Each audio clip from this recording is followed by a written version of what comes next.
Nah, kita melanjutkan ya. Jadi disusun secara berurut gitu lah kejadian alam semesta. Nanti ketemu nih.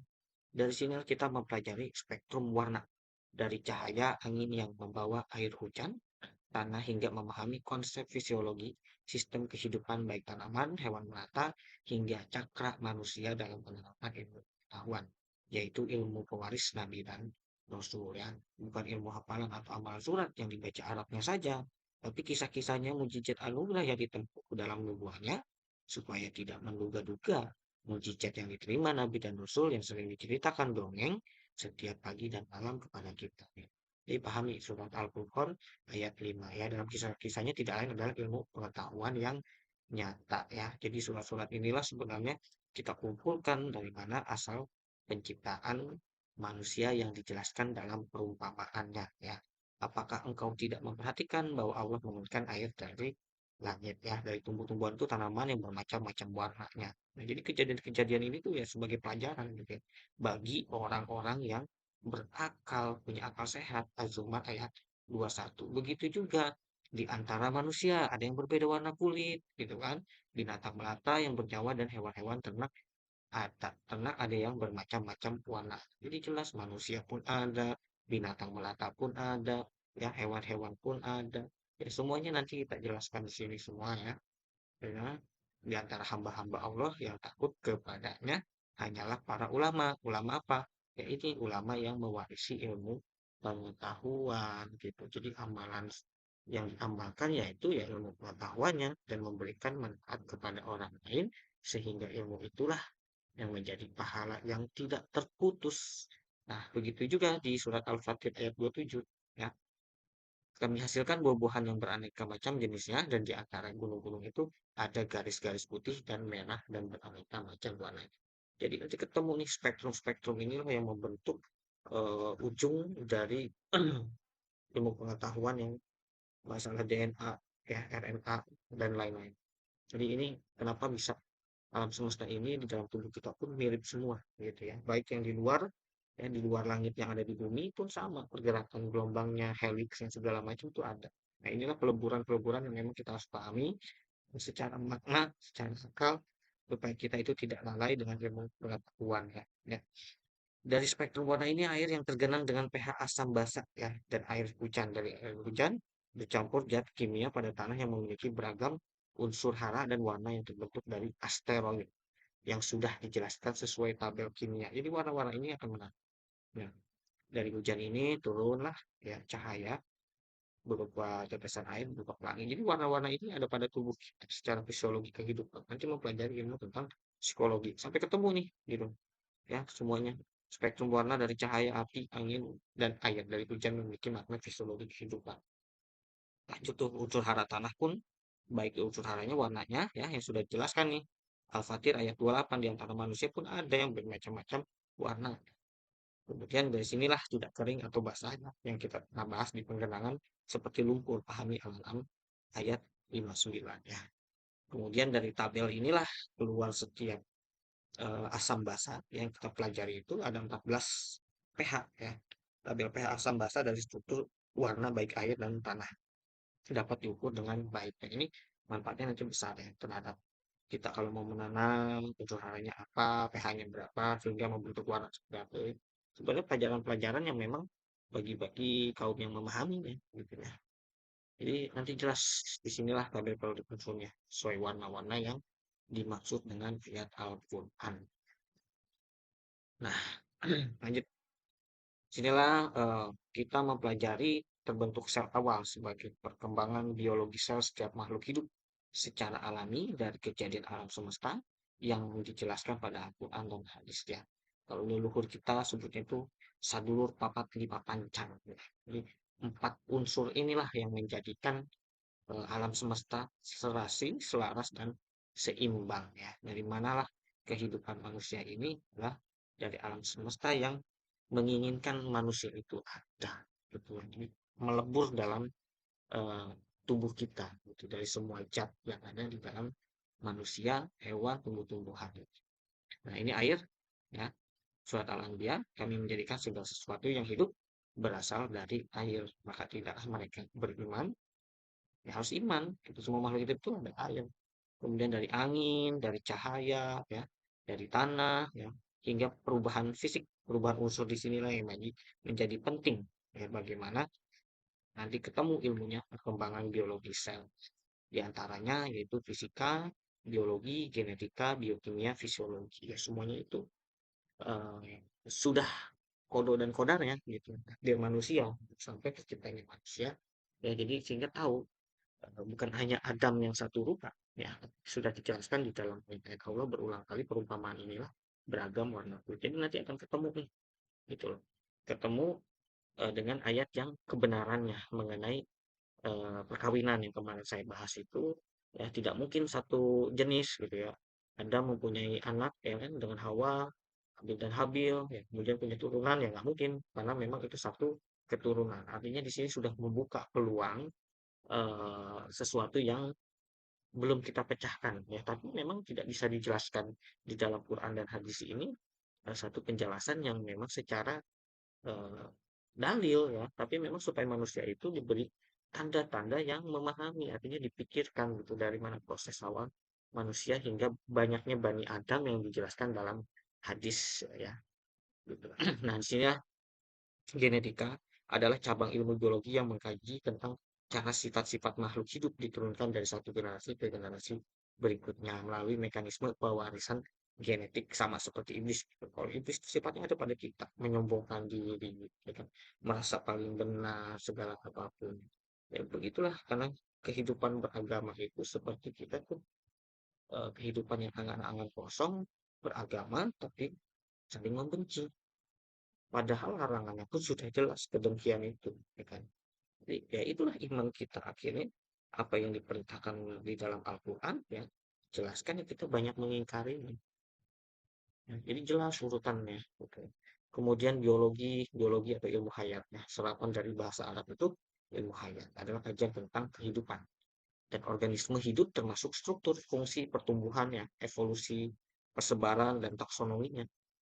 Karena kalau di dalam Al-Quran itu dituliskannya adalah berkembang biak manusia awal dari tanah kemudian berkembang biak berkembang atau tersebar artinya itu hanya bahasa yang berbeda itu artinya ada proses perubahan manusia awalnya dari tanah nah nanti pembahasannya ketemu nih gitu supaya kita tuh nggak berselisih gitu kan kadang sedih dengan kehidupan beragama ini yang dicari itu Tuhannya yang diributkan Tuhannya tapi ilmunya di dalam kitab suci itu nggak dipakai baik peringatannya maupun apa pelajarannya gitu, ilmu pengetahuan. Ya padahal ilmu-ilmu pewaris itu dalam kisah-kisahnya sudah dijelaskan supaya kita itu selamat gitu.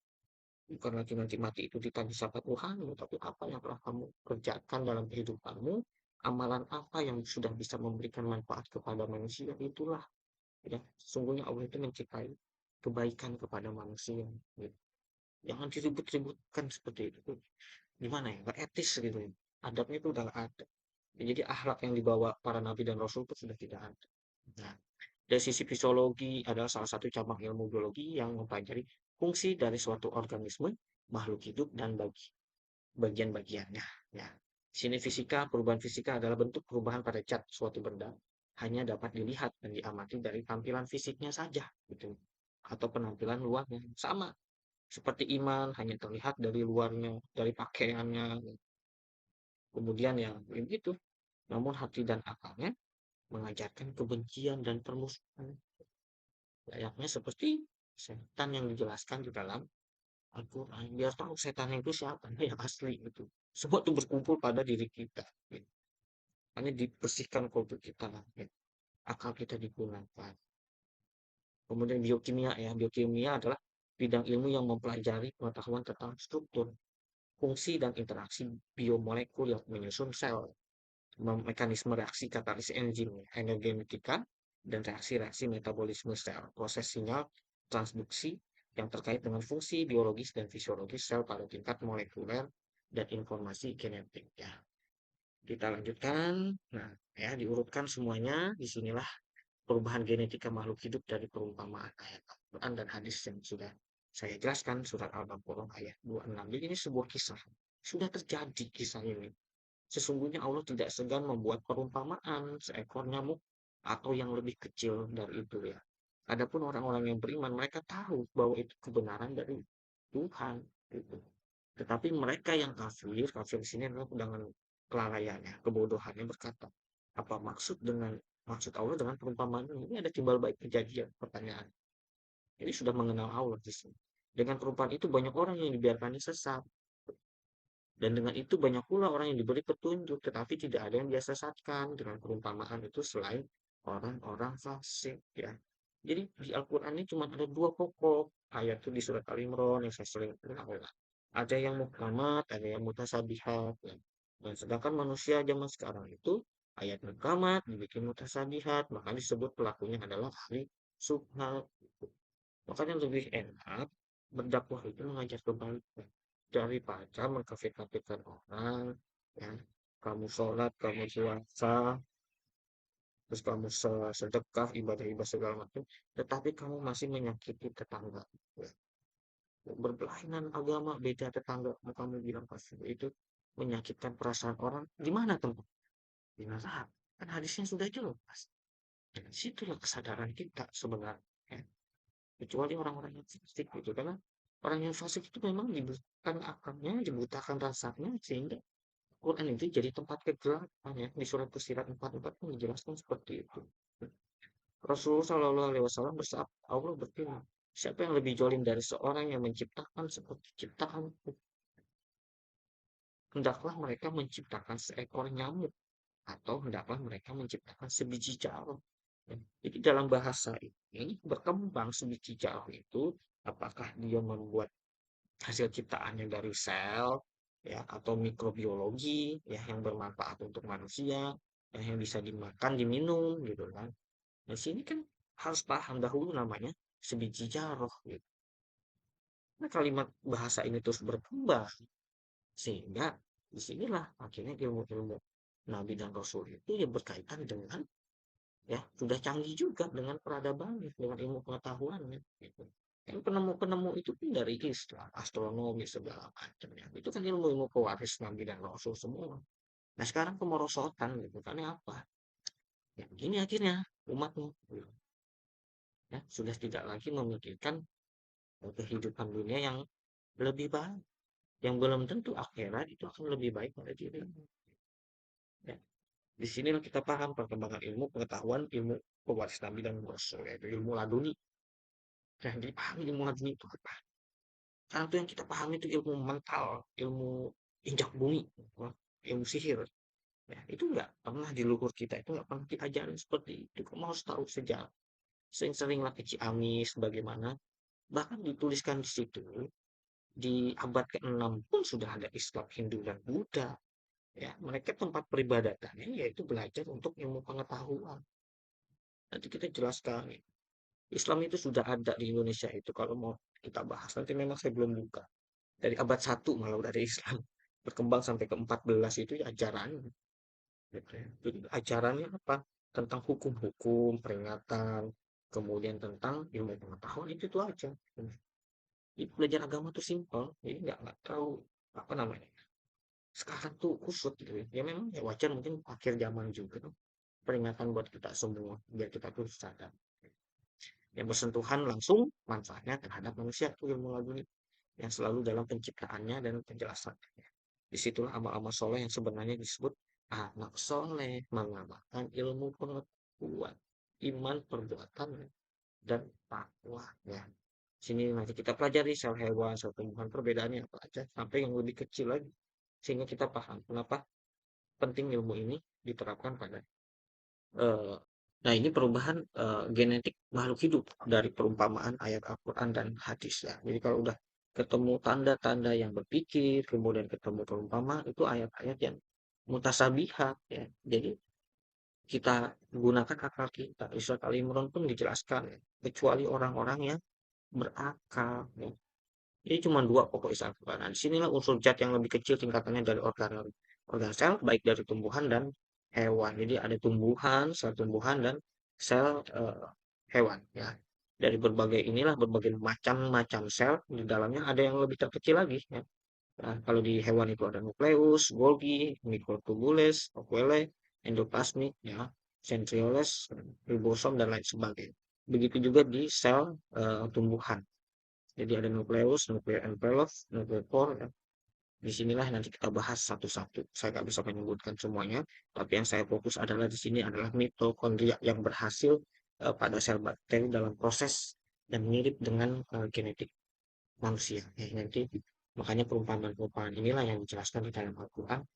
Nah, dahulu manusia itu terbuat dari tanah, kemudian berkembang, jadi berevolusi, berkembang, bertumbuh itu evolusi, ya, bertebaran itu evolusi. Cuma bahasa-bahasanya yang nggak akan sama dengan bahasa sekarang teori evolusi, ya tidak bisa juga dijelaskan secara detail tentang evolusi itu. Tapi memang ada ayatnya, ada di dalam Al-Quran itu ada ayatnya, ada hadisnya, ya.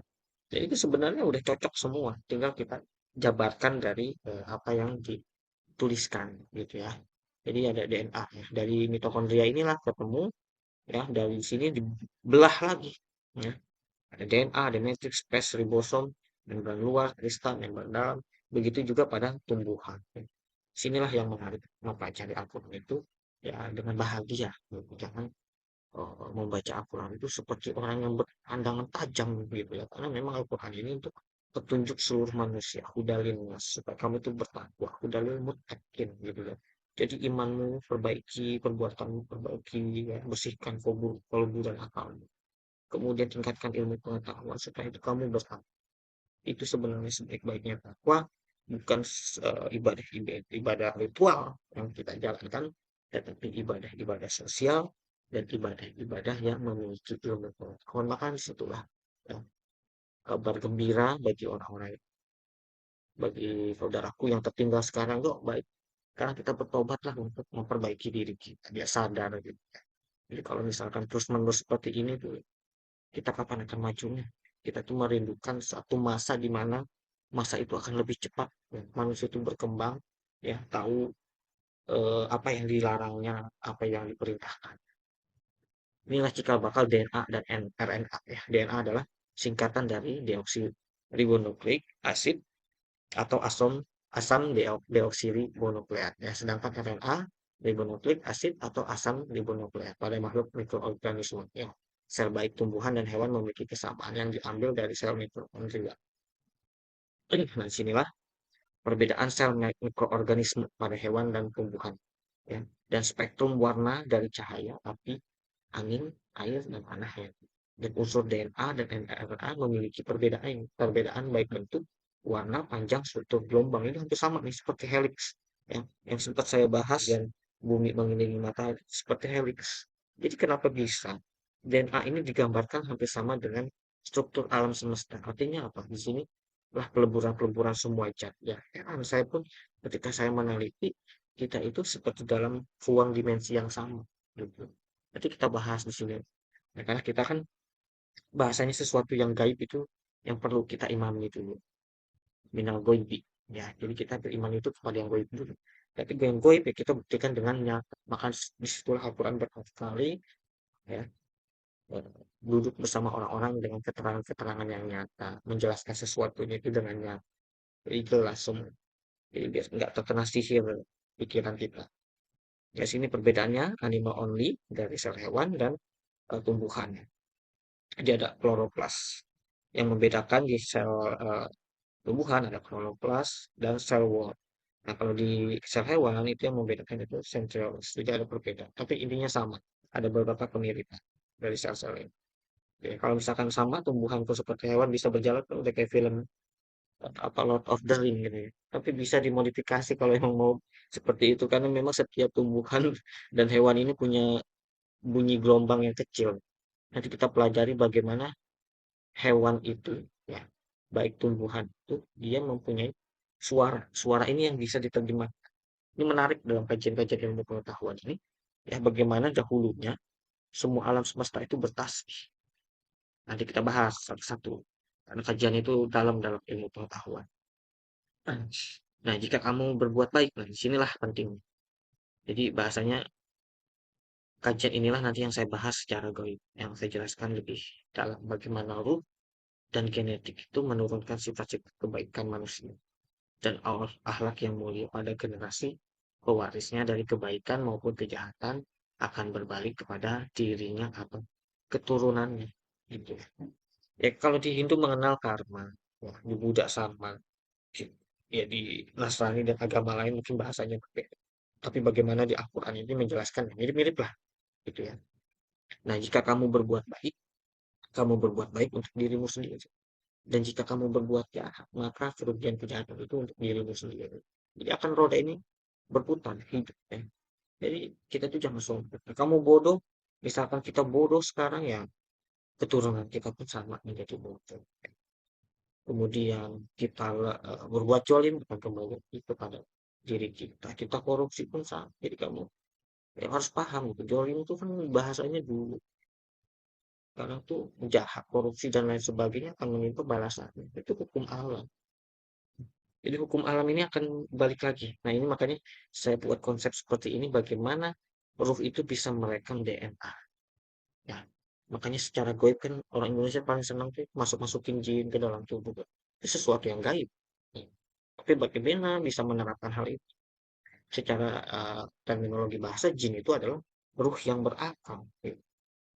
Makanya banyak kisah-kisah tentang Nabi Sulaiman, tentang jin, ruh itu dalam pemaknaannya sebenarnya sama.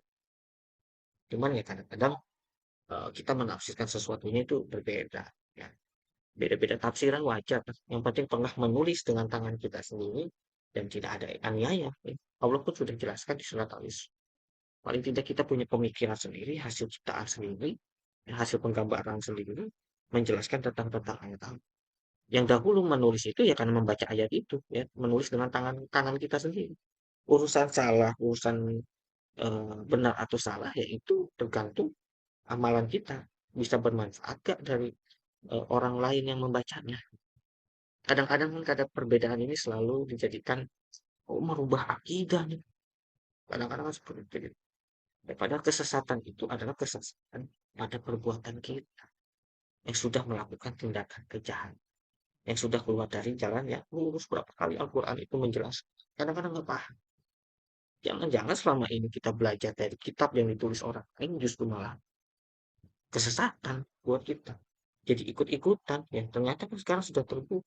Ajaran ulama yang dituliskan di dalam Al-Quran baik hadis adalah seorang yang mewarisi ilmu pengetahuan. Jadi jauh dengan apa yang sekarang kita lihat kenyataan. Gitu. Ini kabar gembira buat orang-orang yang bersabar, orang-orang yang wah saya nggak salah jalan pilih gitu ya. Tapi paling tidak mengingatkan juga buat diri saya dan orang lain, ya teman-teman semua. Yuk kita bangkit. Umat ini itu sudah tertinggal jauh karena doktrin-doktrin agama yang apa beribadah itu hanya ritual-ritual pribadi. Gitu. Justru amalan yang paling dicintai ya seperti ini. Paling tidak menyebarkan itu ayat dengan pemahaman. Gitu. Di sini DNA ya, memiliki bentuk double helix yang terdiri dari dua rantai yang saling berkirim. Asam deoksiribonukleat. Seperti ini DNA. Ini pernah saya bahas tentang bagaimana bulan berputar terhadap bumi itu seperti helix. Ya, makanya ketahuan jadinya ketika mempelajari ilmu pengetahuan di Al-Quran. Kecepatannya, waktunya, jadi ketahuan. Itu nggak terlalu jauh. Nah, seperti itu pergerakannya. Nah, begitu juga RNA. Hanya terdiri atas satu rantai atau helix tunggal. Ya, RNA juga memiliki rantai nukleotida yang jauh lebih pendek jika dibandingkan dengan rantai juga. Jadi di Al-Quran pun ada tentang masalah rantai. Ya. Nah, cuman kan dalam di situ makna ini kita belum memahami. Makanya nanti saya urut. Jadi pergerakan-pergerakan ini seperti gelombang, gelombang cahaya. Ya, nanti kita bahas semua nih spektrum warna